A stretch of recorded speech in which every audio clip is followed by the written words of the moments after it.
It stood at the end of a road no one travelled anymore, a hushed monument swallowed by time and vines, a two-story manor built a century and more ago.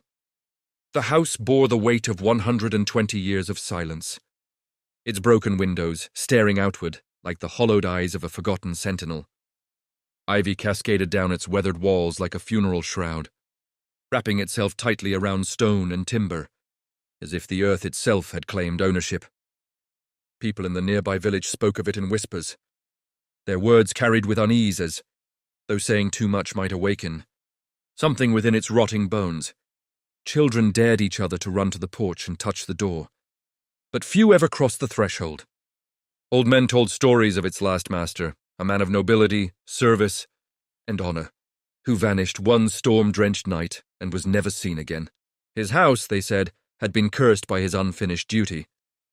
For generations it remained untouched, a dark reminder of history's silence.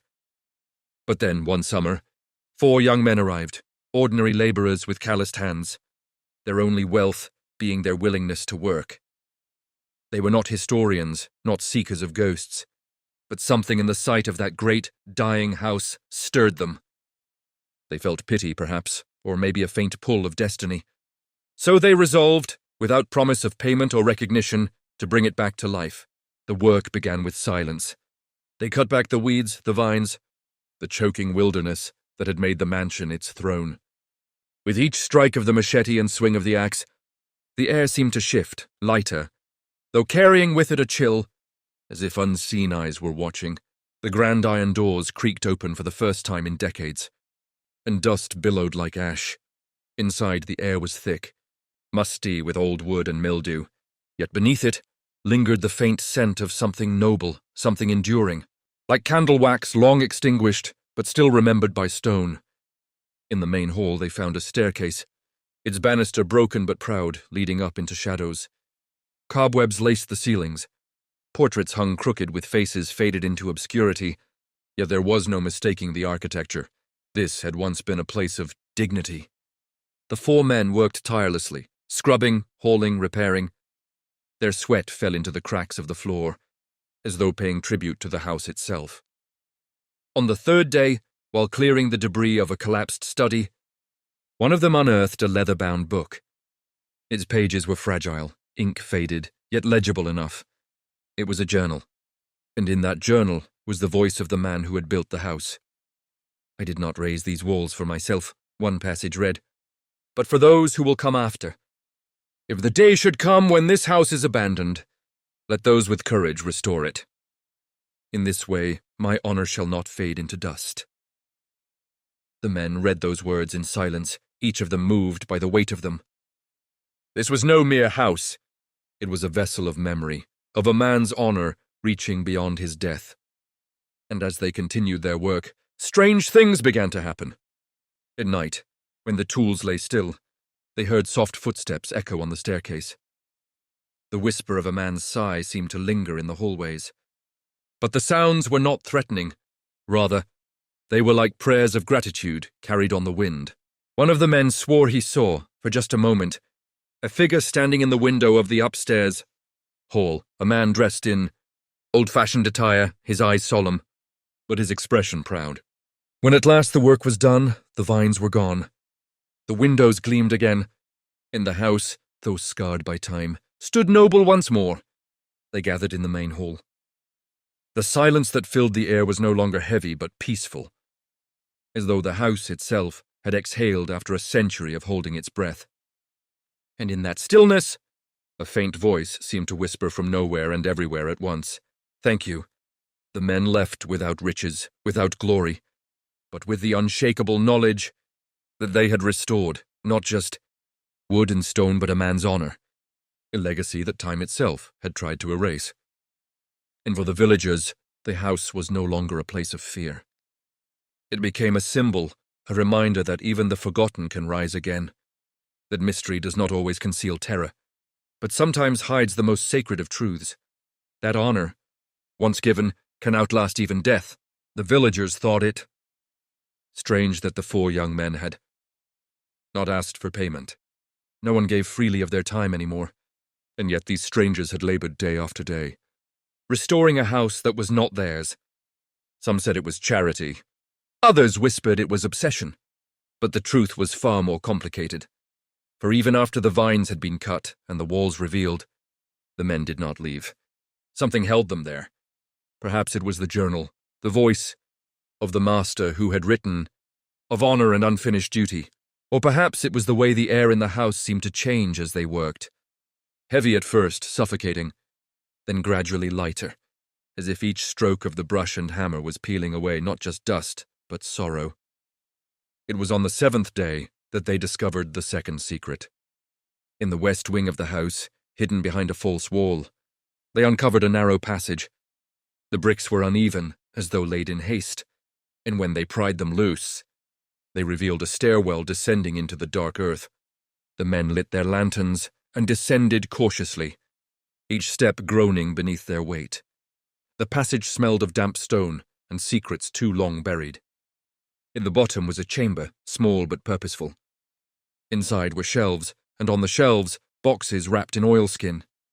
Within those boxes were letters, dozens of them, addressed to men and women of the kingdom, and sealed with the crest of the old master. They were never delivered. One of the men opened a letter carefully, almost reverently. It was dated more than a century ago, written in the same elegant hand as the journal. "To my sovereign," it began, "I fear treachery is near. I write in haste, for the walls themselves have ears. Should I not return by dawn, know that I have entrusted these warnings within my home. Whoever finds them, preserve them, for they are my last defense against betrayal." The men exchanged looks.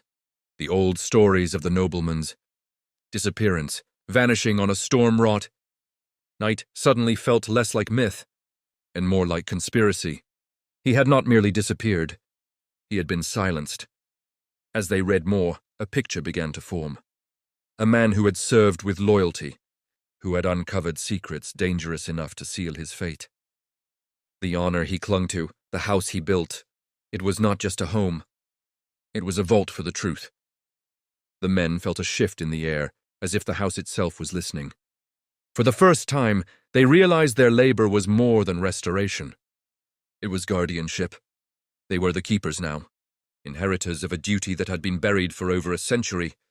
That night, as they sat in the candle-lit hall, the storm returned. Rain lashed the windows, thunder rolled over the hills, and lightning cast wild shadows across the walls. And in one flash of white light, they saw him, the master. He stood at the top of the staircase, exactly where the villagers had whispered he was last seen. His figure tall and composed, his eyes sorrowful yet proud. He did not speak, but his gaze fell upon the men, and in that gaze was something unmistakable, trust. The vision faded with the storm, leaving only the sound of the rain. But none of them doubted what they had seen. The house had not only asked for its life back, it had chosen its heirs. The storm that night did not end quickly. It raged as if the heavens themselves were trying to cleanse the earth of something foul. The men barely slept, their minds burning with the vision of the master on the staircase. By morning, the rain had passed, but the house seemed changed. The air was sharper, expectant, as though it knew they were closer to uncovering the final truth. They returned to the hidden chamber beneath the west wing, carrying the letters to the light of day. Each one revealed fragments of a story, coded warnings, names written with caution, mentions of plots whispered in dark corners of court. The master had known too much. He had seen betrayal woven through the kingdom's highest ranks. And the stormy night of his disappearance, it was no accident. In the final box they opened, they found a sealed envelope, heavier than the rest. Wax cracked under their hands, and inside was not paper, but a small iron key tarnished by age. Attached to it was a note in the master's hand. "For those who come after me, the truth sleeps in the house's heart. Guard it well, for honor dies only when forgotten." But the key fit no door they knew. For days they searched, examining every hallway, every locked chest, every sealed cabinet, until one evening one of them noticed something peculiar in the great hall. At the base of the fireplace, carved into the stone, was a crest barely visible beneath layers of soot. It was the same crest pressed into the wax seals of the letters. The master's mark. With trembling hands, They fitted the iron key into a hidden slot beneath the carving. There was a grind of gears, the deep rumble of stone, and the hearth shifted. Slowly, impossibly, the fireplace opened like a door, revealing a chamber behind it. Inside was not treasure, not gold or jewels, but a chest. And inside the chest, ledgers, maps, names, evidence. The master had kept meticulous records of betrayal, secret, alliances, bribes, plots of war. The kind of truth that, had it been revealed, might have toppled kingdoms. One of the men whispered, This is why he died. They understood now. The house had never been cursed. It had been silenced. His honor had been buried because his truth was too dangerous to live. And now, by restoring the house, by daring to listen, they had brought that truth back into the light. That night, none of them spoke of what they had found to the villagers. Not yet. They feared what might follow if the wrong ears heard. But as they sat in the candle-lit hall, the air warm with the crackle of fire, they felt the presence again, the master, unseen but near. And this time, it was not sorrow they felt, but pride. He had entrusted them with his burden, and with it his honor. But honor, they realized, comes with a price. For in the shadows of the village, others had begun to notice the men's long stays at the house. Descendants of those who had profited from the master's silence still lived. Their names carried in whispers, their eyes sharp with suspicion. And secrets that powerful once stirred do not rest quietly. The men had thought they were only restoring a house. But now they were inheritors of a legacy that might cost them everything. The discovery of the secret chamber changed everything. The men could no longer see the house as merely a relic of the past. It was alive with truth, heavy with duty, and now they carried that weight. Each ledger, each map, each name recorded in the master's hand was a dagger pointed at powerful families who had shaped the kingdom long after his death. At first, they resolved to guard the knowledge quietly. Secrets bleed. Within a week, the villagers began to notice strangers lingering near the manor's edge. Carriages without markings, men who asked too many questions at the tavern. Rumors spread that the house was cursed again, not with ghosts, but with eyes watching from the darkness. One night, as the four men worked late, repairing the stained glass in the east wing, they heard the sound of footsteps on the gravel outside. Not the cautious tread of villagers, but firm, deliberate strides. Lantern lights swept briefly across the window, then vanished. The men extinguished their candles and held their breath, listening. The silence was suffocating. Then came a voice, low and sharp, carried through the broken panes of glass. Whatever lies within these walls should have stayed buried. The words froze their blood. By the time they mustered the courage to look outside, the lanterns were gone. Only the echo of the threat remained. The men argued long into the night. Should they destroy the documents, spare themselves the danger? Or should they honor the master's legacy and risk everything to bring his truth into the world? The eldest among them finally spoke. If he gave his life for this, he said, his voice steady, how can we give less? The decision was made. They would preserve the truth. They would guard it, even at the cost of their own lives. But the house was no longer silent. Each night the storm seemed to return, even when the skies were clear. Doors creaked open without touch. Whispers curled along the corridors. And once, just once, they heard the clash of swords in the great hall, as if the past itself was replaying its final act. And then one morning they awoke to find the chest gone. Panic tore through them. The chamber was empty, the secret evidence stolen. Tracks in the dirt led away from the house, down toward the village road. Someone had breached their sanctuary. Someone knew. But in the journal, hidden beneath the last pages, they found one final message from the master, words that seemed written not for his time, but for theirs. If my truth is taken, do not despair. The house itself remembers. Walls speak, stones hold memory. As long as honor lives in those who guard it, betrayal cannot win. The men looked at each other and realized something. The house was not just a vault. It was a witness. Its very stones bore the weight of memory, the story of its master's loyalty and sacrifice. Even if the papers were gone, the legacy... For a time, the four men tried to live as though nothing had changed. They came to the house each day, fixing shutters, polishing wood, bringing life back to the rooms. From the outside, it looked like labor. To the villagers, it was simply restoration. But inside, behind locked doors and shuttered windows, the men pored over the chest of secrets, the evidence the master had died to protect. There were names, some long forgotten, others still carried by powerful families in the region. There were maps marking trade routes, secret passages, military plans. There were letters signed by men who had claimed loyalty to the crown, yet betrayed it for their own wealth. And there were questions the men could not answer. Why had the master kept it all here? Had he meant to reveal it, or to shield it until a safer time? Every night, the house seemed to breathe around them. As though aware of their deliberations, the great staircase groaned like an old man shifting in his sleep. The windows rattled without wind.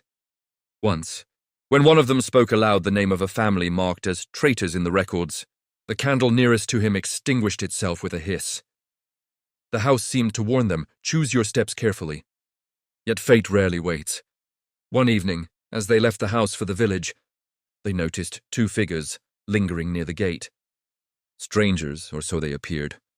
But the eldest of the men recognized the crest on their cloaks, the same mark that appeared beside the names of traitors in the master's ledger. These were not curious wanderers. They were watchers. By morning, rumors had begun to stir in the village. Whispers that the men had found something valuable in the house. Some said gold, others jewels. A place abandoned for over a century suddenly restored. Suspicion spread like wildfire, but the truth was far heavier than treasure. It was a blade that could cut both ways. The eldest of the four, a quiet man named Raphael, felt the burden most. "We cannot keep it," he said one night, his voice low but firm. "Secrets like these fester in the dark. The master built this house, not just as a home, but as a vessel of truth. If we keep silent, then we are no better than those who silenced him." The others hesitated. To reveal the documents could mean danger, not just for them, but for their families. Powerful names still lived, and powerful men would kill to bury the past. But to remain silent, was that not a betrayal of the master's trust? As they debated, thunder rumbled in the distance. Rain began to fall, slow at first, then harder. A storm was coming again, like the night the master vanished. And in the flicker of lightning, the men saw it, the figure on the staircase once more. The master standing tall, though his face was weary. His eyes burned with the same message they had read in his journal. Honor dies only when forgotten. That night they made their choice. They would not bury the truth. But neither would they cast it recklessly into hands that would twist it for power. The house itself would become the keeper of the legacy. A place where truth could live, where the master's honor could breathe again. Yet even as they sealed their decision, they knew the watchers outside would not let it rest. The truth had been unearthed, and like a flame in the dark, it was drawing enemies nearer. The house was alive again. But so were the shadows that had once killed its master. The storm rolled in with a violence that rattled the windows and shook the rafters of the house.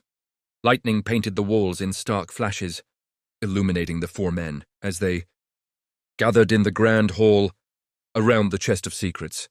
Their decision had been made, but the weight of it pressed on them like the storm pressing on the earth. Outside, the watchers had multiplied. At first only two, now there were more. Shadows pacing near the gates, figures cloaked and waiting. They did not come forward, not yet. But their presence was a promise. "We know what you carry." Raphael, the eldest, stood before the chest. "He trusted us," he said, his voice low but resolute. "If we fall, so be it. But his honor will not." The men nodded, each one gripping the tools they had used to rebuild the house. Hammers, axes, lantern poles. Not weapons of war, but enough to stand their ground. Then, as if summoned by their resolve, the air in the hall grew colder. The flames in the lanterns flickered, though no wind stirred. And on the staircase, in the place where they had seen him before, the master appeared once more. But this time, he was not a fleeting shadow. He was clear, almost solid, his presence commanding. His eyes moved across each of the men, as though weighing their courage, then lowered to the chest. Slowly, silently, he bowed his head. It was a blessing. A farewell! The men knew then that the burden was theirs alone to carry. That night the storm broke the village. Doors rattled, trees split in half, and rain fell in sheets so thick the streets became rivers. And through the chaos, the watchers made their move. They came in silence, cloaked figures slipping through the gate, blades gleaming faintly in the lightning. Their goal was not the men, it was the chest. The truth that should never see daylight. The clash was brief, desperate. Hammers struck against steel, lantern light scattered in the dark. One of the men fell wounded, another wrestled a stranger to the floor. Blood mixed with the rain as the house seemed to shudder with every blow. And through it all, the master's portrait, once cracked and fading, seemed to watch from the wall, his painted eyes burning with unyielding fire. In the end, the intruders fled. Perhaps it was the men's defiance. Perhaps it was the storm itself, which roared so fiercely it seemed to drive them back. Or perhaps it was something more, the unseen weight of the master's presence, defending the home he had built. When the dawn came, the house still stood, though battered. The men were bruised and bloodied, but alive. The chest remained untouched. They buried their wounded comrade's blood in the soil by the gate, whispering words of honor not only for him, but for the master who had brought them to this fate. And so, the house did not return to silence. It became something greater. The men restored it not as a dwelling, but as a sanctuary. Within its walls, they built a chamber for the chest and the documents. Guarded and protected, the villagers, who once spoke of curses and shadows, began to speak of it as a place of remembrance, a monument to truth and sacrifice. The four men became its keepers. They did not seek glory nor wealth. They simply watched and guarded, and lived under the gaze of the master who had never left. And as years passed, the house no longer stood as a ruin or a ghost. It stood as it was always meant to be, an eternal vigil of honor. A place where mystery whispered, where secrets slept, and where one man's legacy endured, because four others had chosen courage over fear.